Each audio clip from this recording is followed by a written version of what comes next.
Viewers, आज की video में मैं आपको सिखाऊंगा कि रेडियो बटन HTML फॉर्म में हम कैसे क्रिएट करते हैं।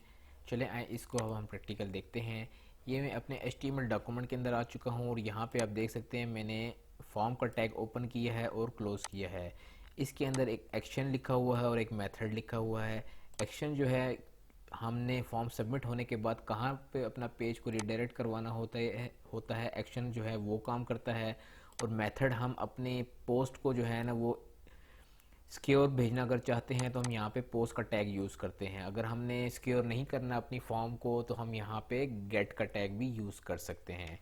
तो इसी के अंदर हम अपने रेडियो बटन बनाना है। चलें इसको स्टार्ट करते हैं। सबसे पहले यहाँ तो मैं पैराग्राफ ले लेता हूँ। यहाँ पे लिखता हूँ मैं प्लीज़ सिलेक्ट योर लैंग्वेज। ठीक है, यहाँ एक मैंने पैराग्राफ लिखा है कि आप अपनी लैंग्वेज सेलेक्ट करें। इससे आपको पता चल गया होगा कि मैं रेडियो बटन किस चीज़ के बनाऊंगा। तो उसके बाद आपने क्या करना है, सबसे पहले इनपुट टैग लेना है और उसके अंदर टाइप का एक एट्रीब्यूट होता है वो लेके उसमें आपने लिख देना है रेडियो। ठीक, इतना सा करने के बाद उसके बाद आपने यहाँ लेना नेम। नेम में मैं क्या लिखूंगा, नेम में मैं लिख दूंगा LANG। ठीक है, लैंग्वेज का शॉर्ट फॉर्म LANG लैंग। उसके बाद यहाँ आईडी में देता हूँ और आईडी को मैं नाम दे देता हूँ इंग्लिश। ठीक है, आईडी का क्या मकसद होता है इसकी डिटेल वीडियो और मैंने बनाई हुई है। अगर आपने नहीं देखी हुई तो आप मेरे प्लेलिस्ट में जाके HTML की देख सकते हैं। आईडी के बाद मैं यहाँ ले लेता हूँ एक वैल्यू। वैल्यू के अंदर भी मैं क्या कर दूंगा, इंग्लिश लिख दूंगा और इसको मैं क्लोज कर दूंगा।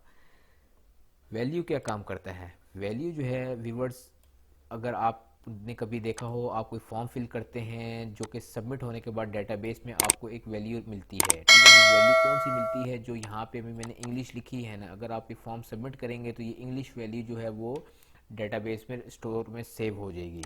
तो वैल्यू का ये काम होता है। अच्छा, ये यहाँ पे रेडियो बटन बना दिया मैंने। इसके नीचे मैं एक लेता हूँ लेबल। लेबल के अंदर फॉर के अंदर भी मैं क्या करूँगा, वही नाम दूंगा जो मैंने यहाँ अपनी वैल्यू में दिया हुआ है। इंग्लिश ही देता हूँ। इसको मैं यहाँ क्लोज करता हूँ और यहाँ पे भी मैं लिख देता हूँ इंग्लिश। ये एक रेडियो बटन जो है हमारा रेडी हो चुका है। इसी को मैं डुप्लीकेट करता हूँ 2 दफ़ा। याद रखिएगा रेडियो बटन कभी भी एक नहीं होगा, ये हमेशा एक से ज़्यादा ही होगा। 2 हो सकते हैं, 3 हो सकते हैं। यहाँ मैं अब कर देता हूँ उर्दू। इधर भी मैं उर्दू कर देता हूँ, वैल्यू को भी मैं उर्दू कर देता हूँ और आईडी को भी मैं उर्दू कर देता हूँ। आईडी हमेशा यूनिक होती है, ये बात हमेशा याद रखिएगा। नेम के अंदर हम लैंग्वेज ही रखेंगे, इसके अंदर भी हम लैंग्वेज ही रखेंगे। नेम हम रेडियो बटन में एक ही देते हैं। तीसरे अगर इनपुट रेडियो बटन में अगर आए तो यहाँ पे मैं कर देता हूँ अरबिक। ठीक हो गया। इसको अरबिक करने के बाद इसको फॉर पे भी अरबिक कर दूंगा, वैल्यू भी इसकी मैं अरबिक कर दूंगा और आईडी भी मैं अरबिक कर दूंगा। और इसके लास्ट में हमने बनाना होता है बटन।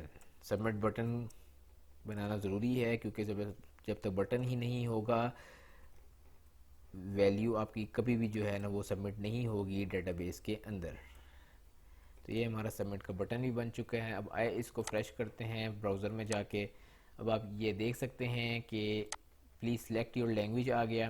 पहली आ रही है इंग्लिश, दूसरी आ रही है उर्दू और तीसरी आ रही है अरबिक।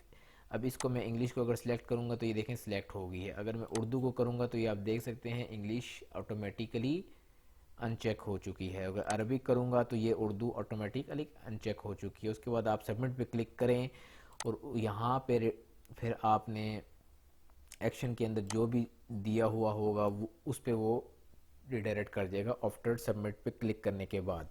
उम्मीद करता हूँ कि रेडियो बटन कैसे क्रिएट करने हैं आपने HTML के अंदर ये आपको पता चल गया होगा। अगर ये वीडियो पसंद आई है तो हमारे चैनल को ज़रूर सब्सक्राइब कर लें। Thank you for watching.